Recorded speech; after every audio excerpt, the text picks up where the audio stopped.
హా, మళ్ళీ వచ్చేసిన నేను సిల్క్ డ్రెస్ వేసుకొని ఎందుకు వచ్చిందంటే మన ముందలు ఉన్నది అయితే ఫొట్టి మామూలు ఫొట్టి కాదు అసలు.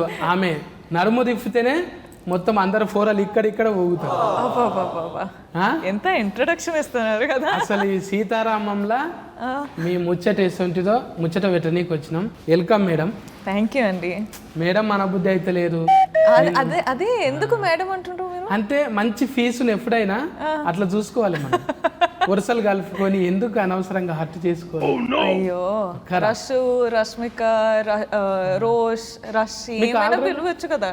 మీకు రష్ కాదు మేడం, ఆల్రెడీగా ఇంట్లోనే ఎట్లా మీ పేరే మార్చేసారు, క్రష్మిక అని పెట్టారు కదా.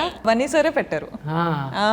అయితే అందులో అంటే ఇట్లా ఇటువంటి స్టెప్పులు ఉన్నాయి కదా, ఇంట్లో కథలు లేకుండా మంచిగా చక్కగా పోతున్నావు. థ్యాంక్ యూ అండి, థ్యాంక్ యూ. ఇంట్లో కథలు లేరు కదా.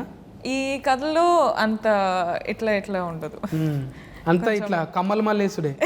ఇదేంటిది? అవును, యాక్చువల్లీ సీరియస్ గా ఫుల్ అంటే రెబెల్ గా అరుస్తూ అట్లాంటివి ఉంటుంది ఎక్కువ. అంటే గుల్గుల్ మ్యాప్ ఓపెనింగ్ చేసుకొని పోవాలనా? ఇది ఎక్కడ ఉంటుంది? అప్పుడు గూగుల్ కూడా లేదు కదా. మరి ఇప్పుడు ఎత్తుకుతున్నారు కదా కథ.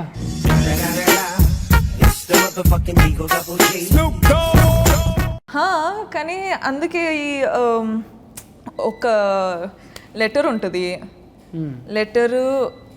లెటర్ తోటి రాముని సీతని ఎలా వెతకాలి, ఎవరు వీళ్ళు, అది ఇది అర్థం చేసుకోవడమే ఫిల్మ్.